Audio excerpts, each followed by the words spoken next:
हम रोज़ाना ना जाने कितने लोगों से बातें करते हैं, अपने परिवार से, अपने दोस्तों से। परेशान होते हैं तो हम भगवान से ही बातें करते हैं, हम अपने आप से भी बातें करते हैं। एक्चुअली मैं कई टाइम से ना इस बात को बहुत क्लोज़ली ऑब्ज़र्व कर रही थी कि कई बार लोगों की बातें किसी की लाइफ़ में इतने बड़े चेंजेस लेकर आ जाती हैं, जो हम सोच भी नहीं सकते। कई बार कोई इंसान बहुत डाउन फ़ील कर रहा होता है लाइफ़ में, बहुत हारा हुआ हर तरफ से फ़ील कर रहा होता है, और अचानक से किसी से बात करके या किसी की बात सुन के उसके अंदर एक नई होप आ जाती है। वो पॉज़िटिव फ़ील करने लगता है, उसको लगता है वो अभी भी बहुत कुछ लाइफ़ में कर सकता है। और इसके ऑपोज़िट कई बार ऐसा होता है कि कोई इंसान हर रोज़ पॉज़िटिव रहने के लिए इतनी फ़ाइट कर रहा होता है, बहुत एफ़र्ट्स मार रहा होता है, पता नहीं क्या-क्या कर रहा होता है, और अचानक किसी से बात करके या किसी की बात सुन के ना वो लाइफ में मानो 5-10 साल पीछे चला जाता है। वो जैसे-जैसे अपनी होप अपने लिए ज़िंदा रखने की कोशिश करता है ना, किसी की बात सुन के वो एकदम होपलेस हो जाता है। और लोग इस बात को समझते नहीं कि हमारी बातें किसी की लाइफ में कितना बड़ा बदलाव लेकर आ सकती हैं। कब किसकी बातों से हमें अच्छा और ख़राब लग सकता है, ये भी बहुत सारे चीज़ों पर निर्भर करता है। लाइक हमारी बातें सुनने से ज़्यादा, समझने से ज़्यादा इंसान महसूस कर सकता है हमारे बात करने के तरीके से और हमारे हाव-भाव से। कई बार ऐसा होता है कि कोई इंसान बहुत अच्छी बातें भी कर रहा है, बट हम उससे कनेक्ट नहीं कर पा रहे, क्योंकि हमें उसकी इंटेंशंस जो हम तक पहुंच रही हैं वो हमें सही महसूस नहीं हो रही हैं।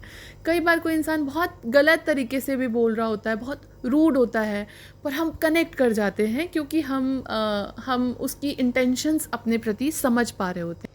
और मुझे लगता है कि अगर हम बातों की इम्पोर्टेंस समझ जाए ना, तो हमारी लाइफ में बहुत सारी चीज़ें झट से सॉल्व हो सकती हैं, क्योंकि कई बार बातों की वजह से ही चीज़ें बहुत बिगड़ जाती हैं।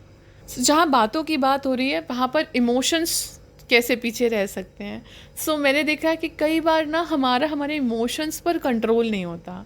हम गुस्से में या फ्रस्ट्रेशन में कई बार कुछ ऐसा बोल जाते हैं जो शायद हम मीन नहीं करते, और हमारी वो बातें शायद सामने वाले को ट्रिगर कर जाती हैं या हर्ट कर जाती हैं। बट जो सबसे खूबसूरत चीज़ मैंने देखी है कुछ लोगों में, सब में नहीं होती ये आदत, बट मैंने कुछ लोगों में देखा है कि वो ना बहुत जल्दी उस चीज़ को रियलाइज़ करते हैं कि उन्होंने लाइन क्रॉस कर दी, और वो सॉरी भी बोलते हैं, उस चीज़ को एक्सेप्ट भी करते हैं, और उनका वो बदलाव उनके बिहेवियर में, उनकी बातों में झलकता भी है। बहुत कम लोग होते हैं जो सेंसिटिव होते हैं, जो ना समझते हैं कि डैमेज कितना बड़ा हो सकता है किसी की लाइफ में, and I really respect those people. अभी ना मैं एक छोटी सी प्लेलिस्ट बनाने जा रही हूँ, जिसमें मैं ऐसे ही कुछ किस्से और ऐसी कुछ बातें शेयर करूँगी। मेरा पर्पस सिर्फ इतना है कि उन किस्सों को सुनकर, उन बातों को सुनकर अगर कोई कनेक्ट कर पाए, तो वो बस बातों की इम्पोर्टेंस को समझ जाए कि कितना इम्पोर्टेंट है हमारा किसी से सही लहजे में बात करना, सही इंटेंशंस के साथ बात करना। अगर आपके पास भी बातों से रिलेटेड ऐसा कोई किस्सा है, एक्सपीरियंस है, जो आपको लगता है कि लोगों को सुनना चाहिए, लोग उससे कनेक्ट कर सकते हैं और कुछ सीख सकते हैं, तो प्लीज़ आप उसको मेरे साथ शेयर करना। मैं अपनी प्लेलिस्ट में उसको ज़रूर ऐड करूँगी। अब मैं आपसे अपनी सीरीज़ के फर्स्ट वीडियो में मिलूँगी। Till then, take care, bye bye.